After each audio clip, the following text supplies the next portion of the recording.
Good morning, my dear student. Today we start a new topic of the maths. Very important topic, that is a fundamental theorem of arithmetic. So, according to definition, every composite number can be expressed, factorized as a product of primes, and this factorization is unique apart from the order in which the prime factors occurs. So, according to definition, first word is composite number. सबसे पहले मुझे ये देखना होगा कि what is a composite number. All non-prime number greater than 1, all non-prime number greater than 1, that is a composite number. So suppose an all greater than 1, it means 2, 3, 4, 5, 6, 7, 8, 9 and so on. So just you see non-prime. But 2 is a prime, 3 is a prime, 5 is a prime, 7 is a prime, and so on. Next number is a 11. 11 is a prime. So first composite number we get 4, 6, 8, 9, 10. तो क्या notice किया मैंने कि composite number कौन है जो अपने आप से भी डिविजिबल है, जिसमें अगर मैं 4 का डिवाइड करूं और दूसरे से भी नंबर से कम एक तो दूसरा नंबर होगा जिससे वो डिविजिबल होंगे. 4 है, 4 ये 4 से भी डिविजिबल है और 2 से भी डिविजिबल है. 6 है, ये 2 से भी डिविजिबल है, 3 से भी है, 6 से भी है. ऐसे 8 क्या है, 8 से भी डिविजिबल है, 2 से भी है, 4 से भी है. ऐसे 9 से भी है और 3 से भी है. ये 10 है, 2 से भी है और 10 से भी है और 5 से भी. तो ऐसे नंबर क्या होते हैं, कंपोजिट नंबर होते हैं. तो डेफिनेशन क्या कहती है कि ऐसे कंपोजिट नंबर के फैक्टर्स किसमें हम एक्सप्रेस करें, प्राइम्स में एक्सप्रेस करें. तो हम लोग एक नंबर लेते हैं, समझ में आएगा. 210, suppose you find the factors. क्या कह रहा, प्रोडक्ट ऑफ प्राइम्स, किसका, प्राइम नंबर्स का. So we divided by primes. तो now this number is divided by 2, 2 1 2, 2 5 10, and this divided by 3, 3 3 9, 3 5 15, that is divisible by 5, 5 7 35, 7 1 7. तो क्या आ गया, 210. सो 210 के फैक्टर निकल के आए, वो आए 2 into 3 into 5 into 7. चलिए, तो ये क्या है, हमारे प्राइम नंबर्स हो गए. 2 3 5 7 आर प्राइम नंबर्स जिनका प्रोडक्ट एक कंपोजिट नंबर है. जिनका प्रोडक्ट अगर हम करें तो क्या है, कंपोजिट नंबर है. फिर आगे कह रहा है कि ऑर्डर क्या है, इसका मतलब क्या है, ये कह रहा है. देखिए, ये किसी और स्टूडेंट ने किसी और तरीके से किया. जैसे इस 210 को उसने लिखा 3 into 2 into 5. क्लास में डिफरेंट स्टूडेंट है, किसी के दिमाग में आ गई अरे चलो ये 7 से पहले डिविजिबल है, फिर किसी ने कहा नहीं ये 5 से डिविजिबल है. तो अलग अलग तरीके से उसने फैक्टर निकाले. तो किसी ने मान लो 5 को पहले कर दिया, किसी ने 7 का किया, किसी ने 3 का किया. So many types of the product we can generate here. So other student like this, one more student, एक और स्टूडेंट ने कुछ इस तरह से लिखा 5 into 3 into 2 into 7. लेकिन सभी का एक चीज तो यूनिक थी कि इनके अगर मैं प्रोडक्ट निकालूं तो उनका यूनिक एक नंबर क्या मिला मुझे, 210 मिला. वो सब में मिला सेम. ऑर्डर को किसी भी तरीके से, ऑर्डर मींस किसी तरह अरेंज को किसी भी तरीके से नंबर प्राइम नंबर्स को कर दे, उसको मिलेगा क्या, 210 मिलेगा. अब यूनिक भी क्या है कि देखो ये तीनों की एक चीज तो कॉमन है कि इन सब में 2 है, 3 है, 5 है, 7 है. तो दैट इज द यूनिक. ये सभी क्या हो गए, ये सभी में कॉमन है. तो ऐसे, लेकिन ऐसे क्लास में बहुत सारे स्टूडेंट होंगे जो अलग अलग तरीके से करेंगे, तो बहुत सारे आंसर्स लिखने. देखो फैक्टर आप चाहे जैसे करो, लेकिन लिखने का एक स्टैंडर्ड बनाया गया. स्टैंडर्ड क्या है, you always right in ascending order. हमेशा प्राइम फैक्टर को हमें किस में लिखना है, प्राइम असेंडिंग ऑर्डर में लिखना है. So you see this is A correct. सही ये भी है, गलत ये नहीं है, लेकिन एक स्टैंडर्ड बनाया गया, एक स्टैंडर्ड वे में लिखा गया. अब क्या होगा, जब एक स्टैंडर्ड बना दिया जाएगा क्लास में, तो सारे बच्चों का आंसर एक ही जैसा होगा. सारे बच्चों का जो आंसर वो देंगे फैक्टर निकालने का, सबका आंसर एक जैसा होगा. अब इसी तरह से अगर हम कोई दूसरा नंबर लें 420 ले लेते हैं, और अगर मैं इसके फैक्टर करूं तो देखते हैं क्या आएगा। 2 2 जा 4, 2 1 जा 2 0, 2 1 जा 2, 2 5 जा 10, 3 3 जा 9, और 3 5 जा 15, और 5 7 जा, और 7 1 जा। जब जैसे 1 आ जाएगा लास्ट में, इसका मतलब इसके प्राइम फैक्टर हो गए। तो मैंने 420 को जब लिखेंगे आप तो क्या लिखेंगे, 2 इंटू 2 इंटू 3 इंटू 5 इंटू 7। तो just you see we arrange here in ascending order. अगर कोई भी प्राइम नंबर रिपीट करता है, any number is repeated, just you write there like this, and after that you will write in exponent form 3 into 5 into 7। तो हमारी fundamental theorem क्या कहती है कि किसी भी कंपोजिट नंबर के जो फैक्टर्स होंगे, वो फैक्टर्स का जो प्रोडक्ट होगा, वो सभी जो फैक्टर होंगे वो किसमें होंगे, प्राइम्स में होते हैं। और order not necessary, but when we write in standard form, just we write 2 3 5 7, it means you will write in ascending order. So that is the your fundamental theorem, and that's over. Other topic is a relation between HCF, LCM and two numbers of A and B। आपको कोई भी दो number दिए जाएंगे और इन नंबरों से आपको पहले HCF और LCM निकालना होगा और उसके बाद उसका वेरिफिकेशन करना होगा। तो सबसे पहले देखते हैं इन दोनों का रिलेशन क्या होता है। तो इन दोनों का रिलेशन है A cross B equal to HCF into LCM। अगर दो नंबर दिए गए हैं तो हम सबसे पहले उसका HCF निकालें, LCM निकालें, फिर उन दोनों नंबरों का जो प्रोडक्ट आएगा वो किसके इक्वल होगा, HCF और LCM के प्रोडक्ट के इक्वल। और इसमें और अदर रिलेशन क्या बन सकते हैं कि A equal to HCF into LCM upon B, और B equal to HCF into LCM upon A, और HCF equal to A cross B upon LCM, and LCM equal to A cross B upon HCF। पहले वाले में अगर मुझे HCF और LCM दिया गया है तो मैं उनके नंबरों का प्रोडक्ट बता सकता हूं। दूसरे में अगर HCF LCM मालूम है, एक नंबर मालूम है, तो मैं दूसरा नंबर निकाल सकता हूं। तीसरे में HCF LCM मालूम है और अदर नंबर मालूम है तो दूसरा नंबर निकाल सकते हैं। अगर नंबर का प्रोडक्ट मालूम है और LCM मालूम है तो मैं आसानी से उसका HCF बता सकता हूं। और लास्ट में अगर दो नंबर का प्रोडक्ट मुझे मालूम है या दो नंबर मालूम है और उसका HCF मुझे पता है, so we can also we find the LCM। तो ऐसे ही हम लोग एक रिलेशन सीखा। आगे एक और क्वेश्चन पे discussion. One example is there, you एक एग्जाम्पल है बहुत अच्छा। एक्सरसाइज में एक क्वेश्चन है 6 की पावर n, और आपके एग्जाम्पल नंबर 5 NCERT का कि कंसीडर द नंबर 4 की power n where n is a natural number, check whether there is any value of n for which 4 की power n and with the digit is 0। और exercise में आपका question number 5 1.2 का। तो ये दोनों ही question same है। मैं एक क्वेश्चन आपको समझा देता हूं कि 4 की पावर n, आपको चेक करना है कि 4 की पावर n का जो n डिजिट होगा वो 0 होगा। तो मुझे ये बहुत पहले समझना है कि अगर किसी भी नंबर का लास्ट डिजिट 0 होता है तो कंडीशन क्या बनती है। कुछ क्वेश्चन हम लोग देखते हैं। सपोज हम पहला नंबर लेते हैं 2, तो इसके अगर हम प्राइम फैक्टर करें तो मुझे मिलेगा 2 इंटू 5। और अगर मैं लिखूं 15 तो यहां पर मुझे मिलेगा 3 इंटू 5। अगर मैं एक नंबर लेता हूं 50, तो 50 लेने पर मुझे क्या मिलेगा 2 इंटू 5 इंटू 5 मिल जाएगा।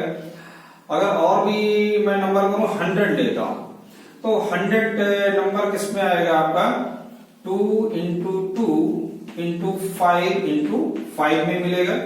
अगर एक और नंबर लेते हैं, सपोज वी टेक 8 लेते हैं,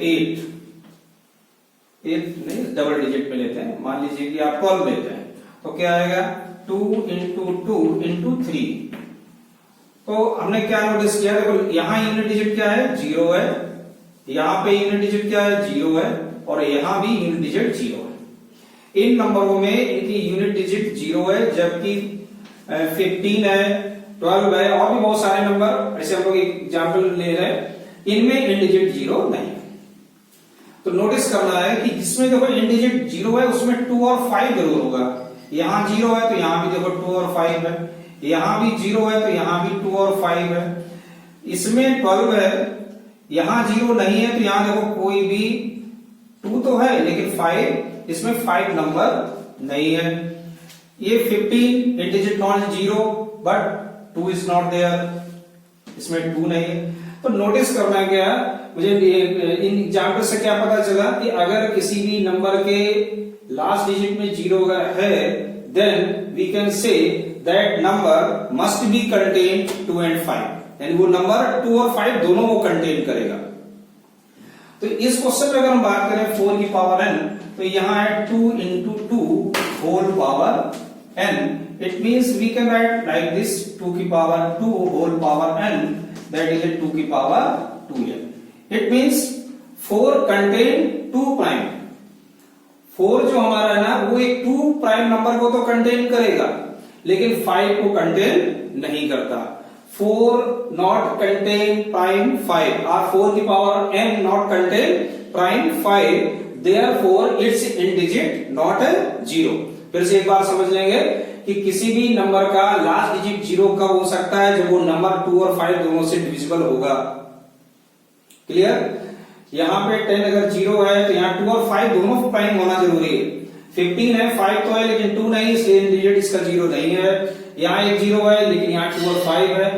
यहाँ ये एक से ज्यादा हो जाएंगे कोई बात नहीं, यहाँ 2 0 आ जाएंगे, लेकिन क्वेश्चन तो हमारा करें इंडिजिट केवल एक 0 की बात हो रही है, तो 2 और 5 होना जरूरी है। But now here in 12 but no 5 content. So किसी भी इंडिजिट में 0, अगर किसी भी नंबर का इंडिजिट 0 मुझे चेक करना है तो दैट इज वेरी सिंपल। आपको केवल ये देखना है उस नंबर का प्राइम फैक्टर निकालना। जैसे एक्सरसाइज में 6 है तो 6 की power n means 2 into 3 whole power n. So in this number also with 2 contain 6 की power n contain 2 prime but 5 not contain, but 6 की power 8 n not contain prime 5 prime numbers, therefore in digit not a 0। तो इस तरह से हम लोग exercise का भी क्वेश्चन कर सकते हैं। अब थोड़े को क्वेश्चन देखते हैं एक्सरसाइज 1.2 में। 1.2 question number 1, express each of the number as the product of prime factor. That is very simple, आप लोग कर सकते हो। इसे एक मैं नंबर करके दिखाता हूं। 156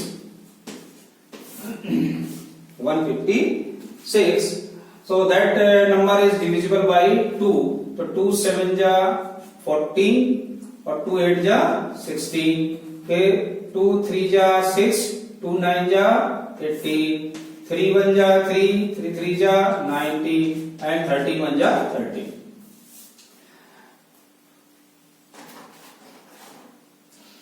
So you will write 5 156। 156 कैसा नंबर है? कंपोजिट नंबर है। इसके मुझे फैक्टर किसमें लिखने हैं? प्राइम्स में लिखने हैं, प्रोडक्ट। तो देखिए प्राइम क्या बन गए हमारे? 2 into 2 into 3 into 13। So that is a 2 की power 2 into 3 into 13। You will write always in standard form। आप इसके फैक्टर चाहे जैसे करें, हम 13 का पहले डिवाइड कर दें या 3 का पहले डिवाइड कर दें, वो चलेगा, no tension. But when you write like this, लेकिन ये लिखने के बाद आपको इस फॉर्मेट में भी लिखना है।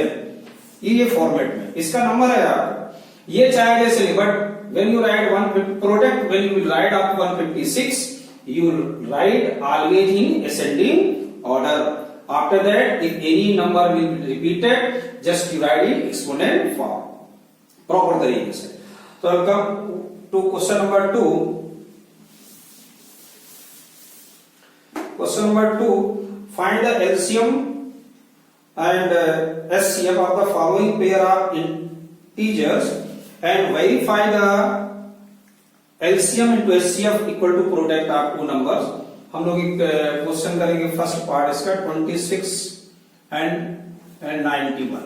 ये दो नंबर हैं और इसका मुझे पहले LCM निकालना है, फिर SCF निकालना है और फिर उसको वेरीफाई करना है। चलिए देखते हैं। So first we find the prime factors of 26. 2 1 ja 2, 2 3 ja 6. After that 13 1 ja 30. ऐसे एंड 91 का प्राइम फैक्टर निकालेंगे, क्या आएगा, ये किससे डिविजन हो रहा है, 7 से, 7 1 जा 7 और 7 3 जा 21 एंड 13 1 जा 30, ये आ गया. So you will write 26 equal to, prime factor में लिखना है आपको प्रोडक्ट फॉर्म में, एंड 91 भी लिखना है उसी फॉर्मेट में.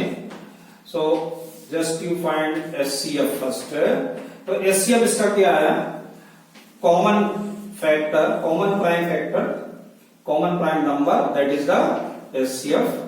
एंड व्हाट इज एलसीएम, जो कॉमन होगा उसको एक बार लिखना है, अदर्स यू विल राइट, ये आ गया. और अब हम लोग इसका इंटू कर देंगे, 14 इंटू 30 185, 182, 13 4 जा 52 और 13 1 जा 13 और 5 182. सो ऐसे हम लोग ये एलसीएम आ गया. अब क्वेश्चन कह रहा था कि हेंस वेरीफाई, वेरीफाई करना है. वेरीफाई में क्या क्या कि LCM into HCF equal to product of two numbers. Product of two numbers means A cross B.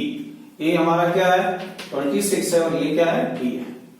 तो पहले देखते हैं इस एलएचएस को ले लेते हैं. एलएचएस अच्छी हैंडराइटिंग में नीट एंड क्लीन करना है क्वेश्चन. तो कैसे लिखना है, एलसीएम इनटू एचसीएफ, यहां लिख देना है वेरिफिकेशन हो रहा है इसका, verification. So what is LCM, 182 into HCF is 13. तो अब इन दोनों का इंटू करते हैं, कितना आएगा, 13 2 जा 26, 6 एंड 13 8 जा 104, 104 और 2 106.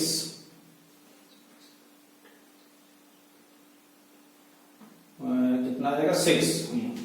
13 2 जा 26, 13 8 जा 104 एंड 2 6 और 13 1 जा 13 and 10 23.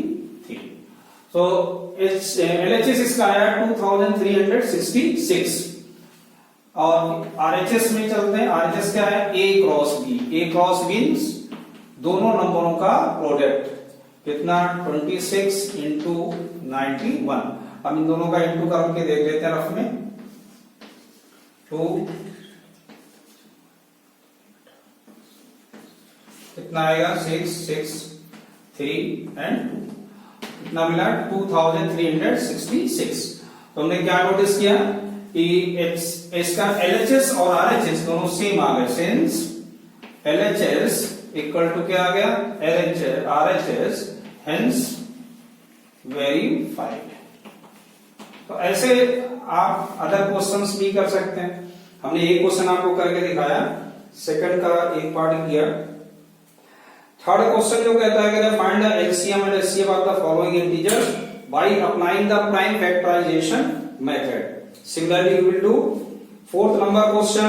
Given that HCF of 306 and 657 equal to 9, ये दो नंबर है 306 और 657, ये दो नंबर आपको गिवन है जिनका HCF कितना है 9 है. Find LCM. तो आप क्या करेंगे, रिलेशन का कौन सा रिलेशन लगा देंगे कि LCM equal to A cross B upon HCF. और आपको आंसर मिलेगा. ए क्या है 306 है, बी क्या है यहाँ पर 657 है, और इसका एचसीएफ क्या है 9. तो सॉल्व करेंगे आंसर आएगा. फिफ्थ नंबर मैंने एक्सप्लेन कर दिया आपको पहले ही. क्वेश्चन नंबर 6 में कह रहा है explain why are composite number. तो एक पार्ट में, इसमें दो पार्ट दिए गए हैं क्वेश्चन में, कोई एक पार्ट हम लोग देख लेते हैं. Second part you see 7 into 6 into 5 into 4 into 3 into 2 into 1 plus 5. Question है कि explain why are composite number, ये कंपोजिट नंबर क्यों है? तो just you see 5 is here, there are two terms and 5 also be here, so 5 taken common, then 7 into 6 into 4 into 3 into 2 plus 1, और इसको आप क्या करेंगे, इन सबका मल्टीप्लाई करके प्लस 1 कर लेंगे तो ये ऑलरेडी कंपोजिट हो जाएगा, क्योंकि कंपोजिट की डेफिनेशन क्या है कि ये जो नंबर है ना वो देखो 5 से डिविजिबल है, और जो भी यहां नंबर आएगा वो नंबर भी इसको डिवाइड करेगा, और जो इनका प्रोडक्ट आएगा वो भी अपने आप से डिवाइड करेगा। तो कंपोजिट की डेफिनेशन ही क्या कहती है, वो सभी नंबर जो अपने आप से भी डिविजिबल हो और किसी मिनिमम कम से कम एक नंबर से ऐसा होना चाहिए जो उसको डिवाइड कर दे, तो मिनिमम उसके 1 को छोड़कर, तो ये that is a composite number. You simplify you will get the answer. यहां बस इतना ही करना है, आपको इन सबका इनटू करना है, प्लस 1 कर देना है। सो देयर लिख सकते हैं, so that is there factor is more than 2, इसके 2 से ज्यादा फैक्टर हो गए, 5 भी होगा, और भी कुछ फैक्टर्स इसके निकल आएंगे, सो that is a composite number. So last questions you will do, that is very simple, and this exercise is over. 1.2 fundamental theorem is clear. Thank you.